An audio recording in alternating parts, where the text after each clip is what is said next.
ঘরে সংখ্যা লিখি কম থেকে বেশি ক্রমে। প্রথমে আছে ফাঁকা, তারপরে আছে এটা কত আছে? 1। একের আগে কত? একের আগে, পরে না। শূন্য থেকে শুরু না, সংখ্যা প্রতীক শূন্য। তারপরে 1, একের পরে 2, তারপরে তো 3 দেওয়া আছে, 3-এর পরে। এইবার হচ্ছে 5, এইখানে এই চিহ্ন দেখে 4-এর পরে 5, 5-এর পরে 7-এর পরে 10। ওকে, এইবার দেওয়া আছে যে বেশি থেকে কম ক্রমে 10, 10-এর আগে কত? তার আগে 7, তার আগে 6, তার আগে 6, 5-এর আগে 4, তার আগে 3-এর আগে 2-এর আগে সবচেয়ে শুরুতে প্রথমে 0। ধন্যবাদ, সুন্দর। এবার দেখো খালি ঘরে পরের সংখ্যাটি লিখি, শুধুমাত্র পরের সংখ্যাটা। এখানে কত আছে? 3-এর পরের সংখ্যাটা কত? 4। আচ্ছা, আর দরকার নেই। এবার এখানে খালি ঘরে কত আছে? এইটা 6, তাহলে 6-এর পরের সংখ্যা কত? 6-এর পরে 7, 6-এর পরে 7। এই যে দুইটা ঘর পাশাপাশি না, একসাথে, শুধুমাত্র পরের সংখ্যাটা বলতে হবে। এখানে কত আছে?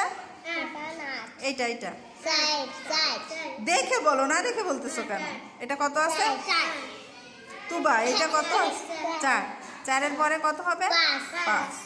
এইখানে কত আছে? 8-এর পরে 9, এখানে আছে 9, 9-এর পরে সংখ্যা 10।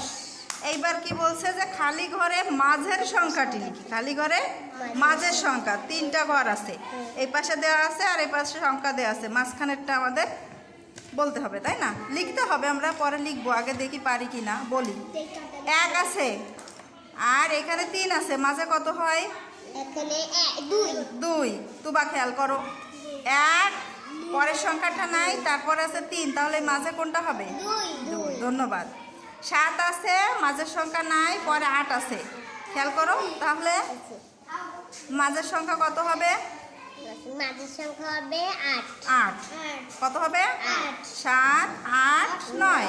এবার এই 3টা ঘরে আছে, 4 আছে, মাঝের সংখ্যা নাই, পরে আছে 6, তাহলে এই মাঝে কত হবে? 4, 5, 6। এবার এই 3 ঘরের ভিতরে এখানে আছে 5, এখানে আছে 7, মাঝের সংখ্যা নাই, 5, 6, 7। তোমরা তো সুন্দর পারো। এবার খালি ঘরে আগের সংখ্যাটি লিখতে হবে। আগের সংখ্যা, 2-এর আগে কত? 1, 8-এর আগে 4-এর আগে পরের সংখ্যা বলি নাই, আগের সংখ্যা বলছি। 10-এর আগে 9। ধন্যবাদ। 6-এর আগে 5। সুন্দর। এগুলো তো তুমি অনেক সুন্দর বুঝছো, ধন্যবাদ।